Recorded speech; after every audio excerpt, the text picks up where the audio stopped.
kick the ball forward so you can... Imagine trying to kick it backwards to help. Oh my god, kicking it backwards. Imagine kicking it backwards if you're getting hit. That'd be sick. What's going on, guys? It is JJ here, back with another rugby video, and today we're going to go over the rules just one more time. Now, obviously, I know there's a difference between rugby union and rugby league.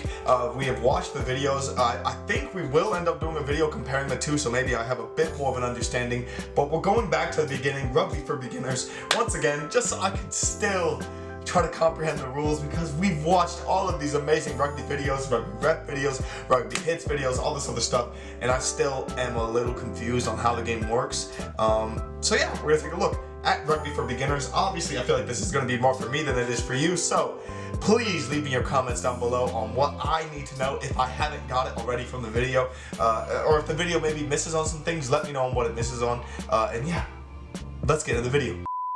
As well, guys, you can find the original video just down in the description below.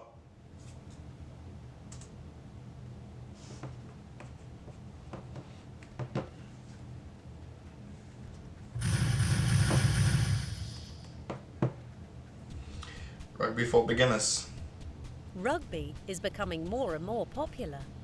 But if you don't know the rules well, how can you follow a game on television, for example? This 10-minute animation will show you what rugby is all about, so you can have more fun when watching a game. I hope to have some fun. You play rugby in a sports shirt, shorts and boots with studs, and you wear a that's a good mask start to protect your teeth. The ball is an oval shape and looks almost like an egg. Because rugby is a British game, there are a lot of English expressions. Is it a British game though? Does rugby's origins come from England? Do they actually? Wait, actually, yeah, that we might need to watch a history of rugby video too. My goodness, I'm an idiot. Okay, don't listen to me. We'll get back to the video.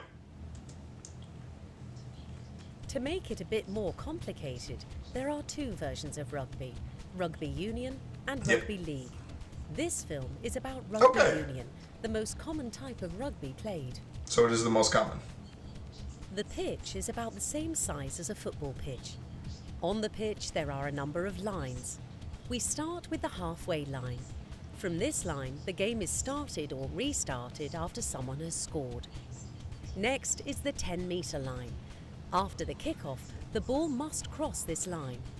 Then there is the 22-meter line. This line marks the defense area. Next is the try line or goal line. Actually, this kind of helps. Behind this line, you can score a try. Also along the goal line are the rugby posts, 2 vertical posts and a crossbar. The last line is the dead ball line and marks the end of the field. On the sides, I kind of like how the field is set up here. This helps out a lot. During a line out, the players must stay between these lines. A game is 40 minutes each way and has a half-time break of about only 5 minutes? The rugby team has 15 Not like 10? players. 8 of them play forward. These players form the scrum and the line out and do the more heavy work. Next, you have 5 players who do most of the fast running. They are called the 3/4. 1 player is called the scrum half, and they connect the forwards with the 3/4. And the last player, right in the back, is the fullback. 7, 8, 9, 10, 11, 12, 13, 14. 15 players in one single game? 15? That's a lot of guys. You play rugby with your hands and feet.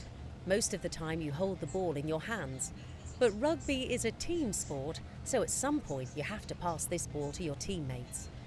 If you pass, you are only allowed to throw backwards. Yes, I know that. And you do this mainly by performing an underhand But can't you can kick it forwards. You may pass as much as you want.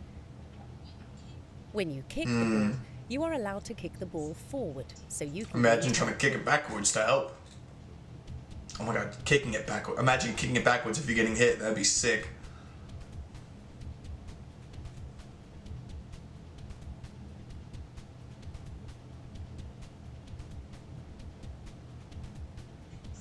There are several ways to score points. The most important way is to score a try. You score a try when you place the ball on the ground behind the goal line of your opponent. For this, you score 5 points. Because you scored a try, A member of your team may now kick the ball between the two vertical posts and above the crossbar. This is called a conversion. This is an extra 2 points. Where so in America we get the 2-point conversion. That makes a whole lot of sense. If the referee awards you a penalty kick, your team can choose between starting the game again or kicking the ball between the posts. If you should score, your team is awarded 3 points. You can also get points during an attack by performing what they call a drop kick. You kick the ball between the posts, scoring a drop goal. This is also worth 3 points.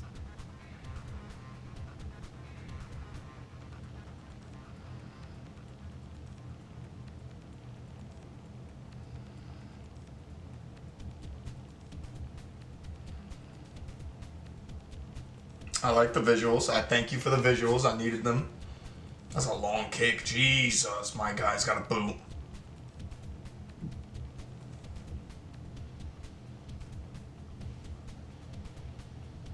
Bang. That's accurate. That's a pretty accurate kick. Okay, yeah, scrums I need help on. Suppose you throw the ball forwards, or you drop the ball and it moves forward. In both cases, the referee will indicate that a scrum must be formed. A scrum is a restart after a foul such as this. The forwards of both teams stand in a specific formation against each other, as you can see in this view from above. Next, the scrum half throws the ball exactly in the middle of the scrum, and both teams start. Okay, but how do they know it's exactly in the middle? Possession of the ball. At the same time, they use their feet to move the ball backwards. While the ball is in the scrum, you are not allowed to touch it with your hands. Oh! When the ball comes out of the scrum half passes it to one of the waiting players, and the next attack begins. Okay, that makes a whole lot of sense. I didn't know you could not touch it. Like, I thought there was like something where they could just like move it with their hands. So realistically, if you move them out of your way and move forward, the ball would just appear. Of course, the ball can go out of touch. If the ball is out because it's kicked out, or because a player holding the ball is tackled and falls across the touchline, or if the foot of a player holding the ball is on the touchline, the game will be restarted with a line-out. To form a line-out, the forwards of both teams stand in separate lines between the 5 and 15-metre lines. The ball is then thrown exactly in the middle of the two lines of players. The player who can jump the highest, and they may also be lifted by their teammates, can catch the ball or tap it to their scrum half. With possession of the ball, they can continue with the game. I feel like a scrum half is essentially the quarterback here. Also, scrum half. A scrum half. What's fun about rugby is that you can stop players by tackling them. But you can only tackle a player who is in possession of the ball. Lame. And you are only allowed to use your hands, arms, and body. body. Only use some legs. You can grab the player with the ball anywhere except their neck and head. You are absolutely forbidden to kick them. If you do that, the referee will send you off the field immediately. Fake. The best way to tackle a player is to hold them around their waist or legs so that they fall.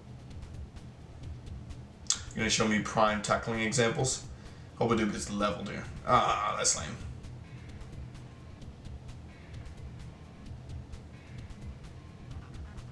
Why do they just keep hanging on to the ball?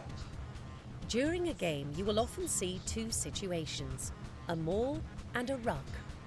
During these game formations, players often make a foul, so a referee has to intervene. But what is a maul and a ruck? Suppose a player carrying the ball runs into a player who wants to tackle them. But instead of falling to the ground, they remain standing. Players of both teams will immediately join this formation, and the ball is somewhere in the middle. This setting is called a maul. The player with the ball will try it's like to in the NFL, it would be like if a running back runs into a linebacker who can't tackle him, and the linemen just come behind and just clobber him forward. If the maul takes too long, the referee will decide for a scrum.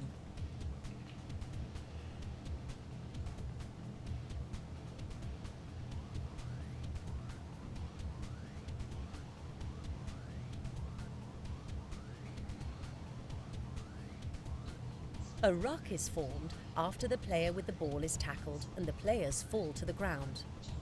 During this moment in the game, two very important rules come into play. The player who made the tackle must let go of the player who was tackled, and the player who was tackled must release the ball immediately.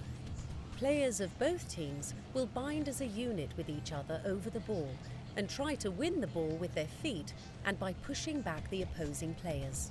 That's a ruck?